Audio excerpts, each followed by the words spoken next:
Hello there. Dr. Bill Crawford here, psychologist, speaker, author of 8 books, host of 2 PBS specials, here again to bring you another tip on how to help you create the life you want.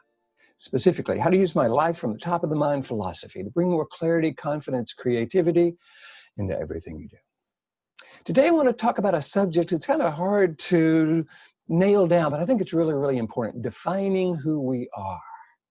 You know, I think we're always defining who we are, but sometimes it's by choice and sometimes it's by chance. For example, if we let difficult people make us feel like, man, this person really made me angry, or my kids drive me crazy, or this traffic really stresses me out. Whenever we let whatever we chance upon or whoever we chance upon in life define who we are, we're going to be defined by them. We're going to be letting the difficult people, difficult situations in our life define us, control us. So what I like to do and what I go around the world teaching in my life from the top of the mind philosophy is really how we can define ourselves on purpose in a way we would recommend to those we love.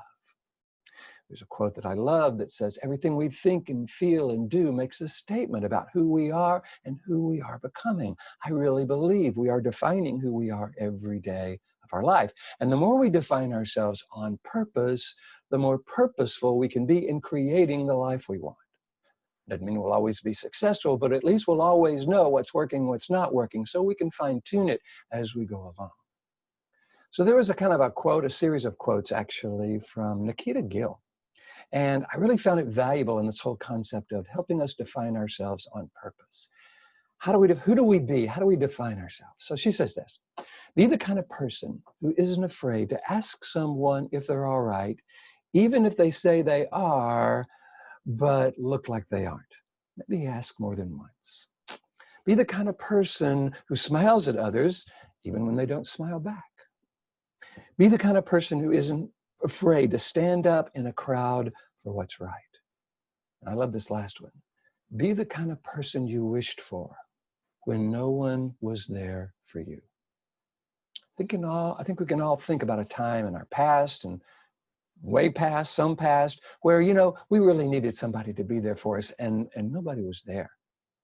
And we felt alone and we felt unloved or we felt devalued or we felt frightened or confused. And we needed someone to come in and say, hey, this is just a situation. This isn't about you. You are cool, you're special, you're lovable, and tell us that and be there for us. What if we're willing to be that person for ourselves and for other people? One of the things I help people do is when they can think of a time in their past when no one was there for them, notice how that affected how they see themselves in the world. Maybe unlovable, or again, the world is a dangerous place. So I encourage them to kind of go back into that time as an adult and kind of let that little kid know that they're special, and that they're lovable, and that this situation isn't about them. This is a situation about their environment. So what if we're able to do that? And then we're able to be that person for others, Every day people need people to be there for them because sometimes they can't be there for themselves. If we were the kind of person we wished for when no one was there for us, we would be bringing that purposeful decision to life on purpose. Now, for those of you who follow my life from the top of the mind philosophy, that means coming from this purposeful brain. So we got 3 parts of the brain. The lower brain, middle brain, and lower brain are the reactive brain. They're the unconscious brain. This is where things happen without sometimes our awareness, and certainly without our purposeful direction. This is where we react to life with stress or frustration or anxiety or depression or some sense of there's something wrong with me. This upper 80% of the brain is where we make purposeful decisions about who we are and bring that to life on a regular basis, to the point where that starts to become a new habit. See, anything we do over and over and over starts to become a new habit because everything we practice actually has a tendency to rewire the brain. You may have heard the term neuroplasticity. It means the brain is always rewiring itself.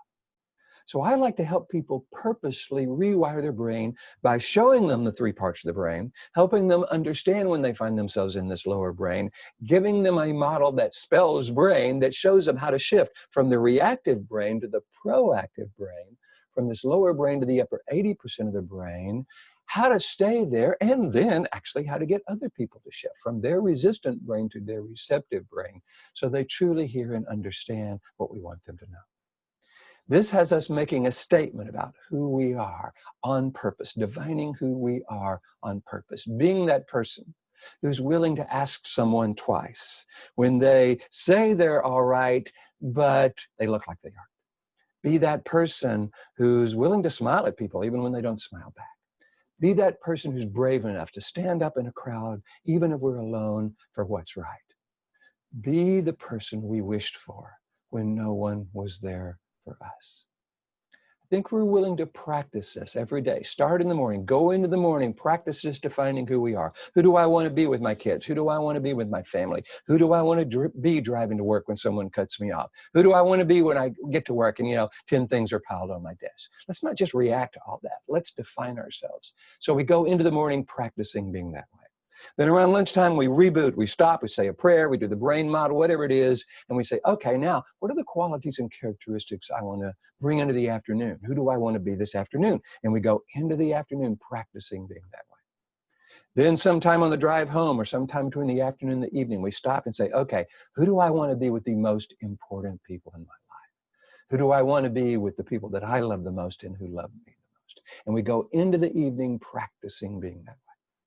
If we're willing to stop 3 times a day and define who we are and practice bringing that to life, then what happens is that starts to become our new habit. And after a while, about 2 to 4 months, if we'll do this every day, we really don't have to do that anymore because now this is our new habit. We are just habitually going into life clear about the qualities and characteristics we want to bring to life. Clarity, confidence, creativity, compassion, kindness, influential, resilience, productive, in control, empathetic, whatever it is. The more we choose who we want to be and bring that to life, that is us defining ourselves not only in a way that's most productive, most effective, but in a way we would recommend to someone we love. If you would like me to come to your organization, your school, whatever, work with you as an individual, help you do that, rewire the brain so that you are actively choosing who you want to be in every situation, feel free to go to my website, billcrawfordphd.com, hit the contact button, let me know what you're interested in. Love to talk with you about that. If you're liking these videos, please hit the like button. You know how all the social media love it when you like it. Share it with your friends if you feel it's valuable. You can subscribe to these so you get one every week on YouTube. Follow me on Facebook. Connect with me on LinkedIn, Twitter, iTunes. I try to kind of post these as many places as possible. Plus, each week I do have a service that's free where each week I send out one of my favorite quotes along with 2 or 3 paragraphs about how to apply that quote to life. If you would like to receive that for free in your email, all you got to do is go to my website, billcrawfordphd.com, or just Google Bill Crawford. I'll come up on the first page. Hit the subscribe button, put your name, email address, and each week I'll send you one of my favorite quotes along with 2 or 3 paragraphs about how to apply that to life. So until the next time, here's to you, bringing more clarity, confidence, creativity into everything you do. And I look forward to seeing you in the future.